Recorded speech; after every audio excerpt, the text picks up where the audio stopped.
అందరికీ నమస్కారం. ఈరోజు మీ అందరికీ నేను వినిపించబోయే కథ స్ఫూర్తి. రచయిత రావి ఎన్ అవధాని గారు. ఇక కథలోకి వెళితే, ఏ మాట కామాటే చెప్పుకోవాలి మాధవమ్మ.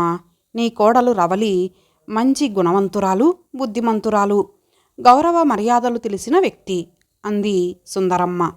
అవును వదినా, అంత పెద్ద చదువు చదివి ఆఫీసర్ ఉద్యోగం చేస్తున్న పిసరంత కూడా డాబు దర్పం భేషజం ఏ కోశాన కానరావు వంత పలికింది అన్నపూర్ణమ్మ. మరేం, గొప్పింటి పిల్లకు దొడ్డబుద్ధులే ఉంటాయి. ఏవీ లేని వాళ్ళకే ఎక్కడ లేని విరగపాట్లు. ఆ కాంతమ్మ కోడలు విమలను చూడు, ఏం మిడిసిపాటు. అబ్బో, చేస్తున్నదేమో 800 జీతానికి కాన్వెంటులో మేస్టారమ్మ ఉద్యోగం. ఆ మాత్రానికే ఎంత గోరోజనం. మొన్నటికి మొన్న మా మనవడిని కాన్వెంటులో వేద్దామని పిల్లాడిని తీసుకొని నా కొడుకు కోడలు వాళ్ళ స్కూల్కి వెళ్ళారు. తొందరగా పని అయిపోతే మా వారు ఆఫీస్కి వెళ్ళిపోవాలి. కాస్త మీ ప్రిన్సిపల్ గారికి చెప్పమని మా కోడలు విమలను అడిగితే, ఇక్కడ రికమెండేషన్స్ చల్లవు అందట. ఆ మట్టున మా వాడు అక్కడున్న ఆయా చేతిలో రూపాయి బిళ్ళ పడవేస్తే పని వెంటనే జరిగిపోయింది. అవునా, మరి నిన్న మా పెద్దాడు చలానా కట్టాలని బ్యాంకుకి వెళ్ళాడట. అక్కడ గొప్ప రద్దీగా ఉందట. నీ కోడలు మా వాడిని గుర్తుపట్టి గుమస్తాకి చెప్పి పని చేయించిందంట. మావాడు అడక్కపోయినా ఆమె సహాయం చేసిందని ఎంతో మెచ్చుకున్నాడు. మాధవమ్మ ఇరుగు పొరుగు వారు సుందరమ్మ, అన్నపూర్ణమ్మలు, ఎదురింటావిడ కాంతమ్మ. తన కోడలు గుణగణాలు మెచ్చుకున్నందుకు మాధవమ్మ గర్వపడలేదు. కాంతమ్మ కోడల్ని విమర్శించినందుకు మాత్రం కాస్త నొచ్చుకుంది. ఇచ్చకాలను ఆమె ప్రోత్సహించదు. మీ అన్నయ్య గారు కరివేపాకు పొడి చేసి పెట్టమని అడిగారు. 4 రెబ్బలు కోసుకుంటాను వదినా అంది అన్నపూర్ణమ్మ.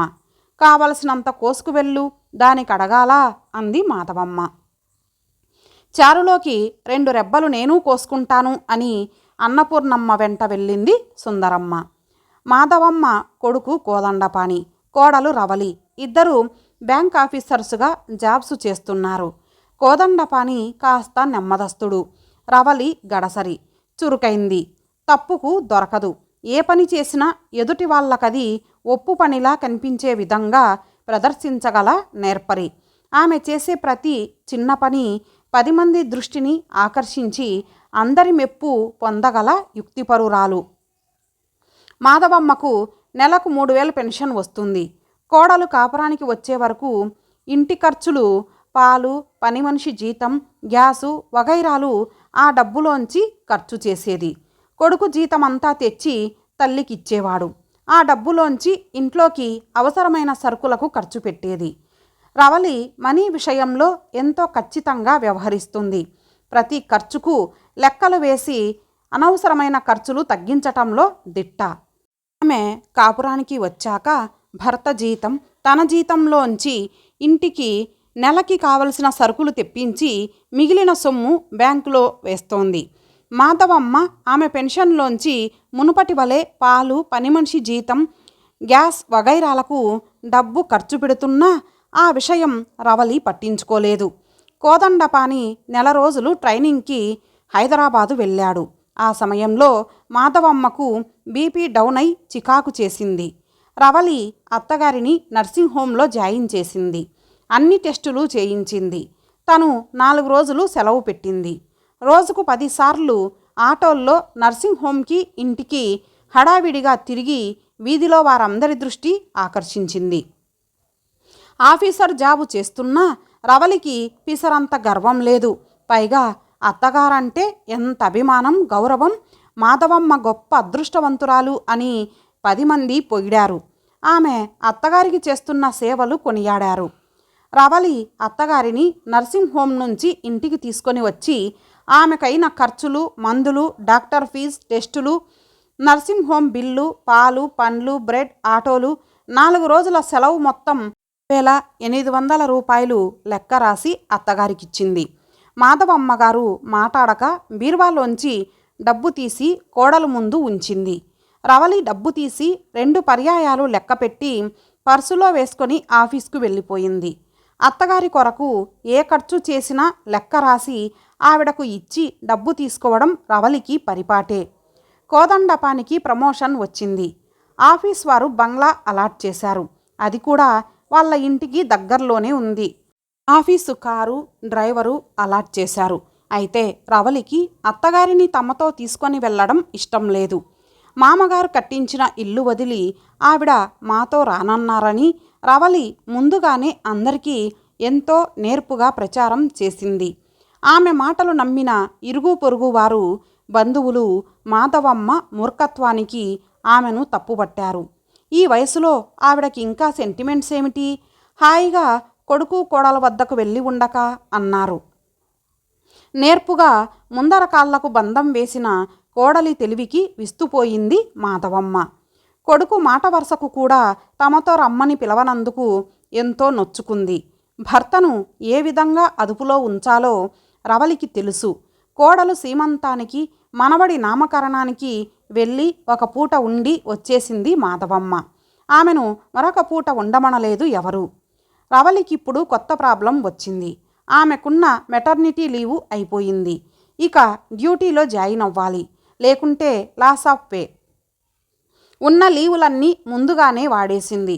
డెలివరీకి వచ్చి ఇంతవరకు తోడుగా ఉండిన ఆమె తల్లి వెళ్ళిపోయింది. పసివాడిని ఆయాల చేతుల్లో పెడితే బోలెడు ఖర్చని భయం. పరిష్కార మార్గం ఆలోచిస్తున్న సమయంలో ఆమె చిన్ననాటి స్నేహితురాలు రేవతి కలిసింది. ఇద్దరూ కాసేపు చిన్ననాటి విషయాలన్నీ ముచ్చటించుకున్నారు.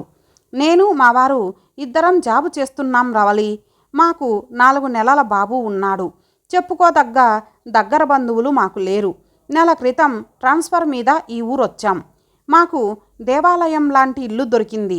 ఇంటి ఓనరు మాధవమ్మ గారు దేవతే. ఆవిడ నన్ను కన్న కూతుర్లా చూసుకుంటున్నారు.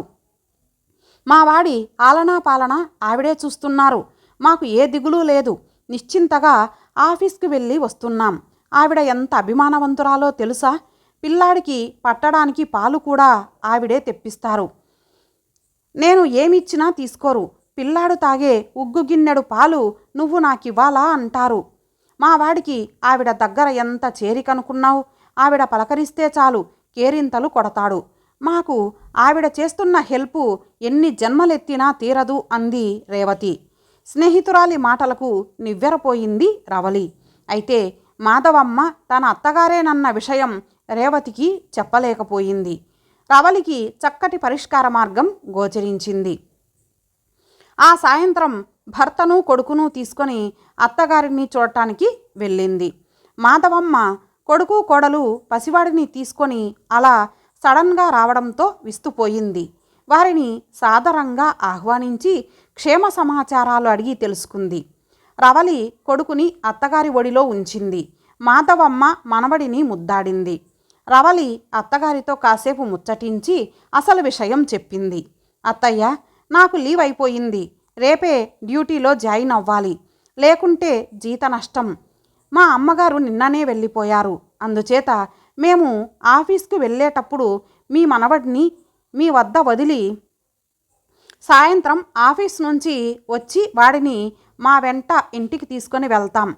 మరి మీ మనవడి ఆలనా పాలన మీరే చూడాలి అంది ఎంతో వినయంగా. కోడలు మాటలకు చిరునవ్వు నవ్వింది మాధవమ్మ. కొడుకు వైపు చూసింది. అవునమ్మా రవలి అంటూ ఏమో చెప్పబోయాడు కోదండపాని. దాందేం ముందిరా, నేను ఖాళీగానే ఉన్నాను కదా అంది. కనీసం ఈ సమయంలోనైనా కొడుకు కోడలు తనను వారి దగ్గరకు వచ్చి ఉండమని అంటారనుకుంది. మీరు ఖాళీగా ఉన్నారు కనుకనే మేము ఆఫీస్కు వెళ్తూ మీ మనవడిని మీ వద్ద వదిలి వెళ్తే మీరు సాయంత్రం వరకు వాడి ఆలనా పాలన జాగ్రత్తగా చూస్తారని. అలాగా అని కాగితం పెన్ను తెచ్చి ఉదయం ఎన్ని గంటల నుండి సాయంత్రం ఎన్ని గంటల వరకు మీ అబ్బాయి ఆలనా పాలన నేను చూడాలి అంది మాధవమ్మ క్యాజువల్గా. ఉదయం 10 గంటల నుండి సాయంత్రం 6 గంటల వరకు, అంటే 8 గంటలు. అవునండి, మేము అందరి వలె టంచన్గా 5 గంటలకే ఆఫీస్ వదిలి రావడానికి అవదు. మావి ఆఫీసర్ జాబ్స్ కదా అంది రవలి గర్వంగా. మాధవమ్మ ఏవో లెక్కలు వేసి, చూడు రవలి, ప్రతి పని విలువను రూపాయల్లో లెక్కించి నీలా కరెక్టుగా చూపలేను, కానీ ఏదో నీ స్ఫూర్తితో ఆ విద్య కొద్దిగా నాకు అలవడింది. రోజుకు 8 గంటలు నీ కొడుకు ఆలనా పాలనా చూడాలి. అందుకు నా సర్వీస్ ఛార్జీలు గంటకు 10 రూపాయలు మాత్రమే. ముందుగా 2000 అడ్వాన్స్ ఇవ్వాలి.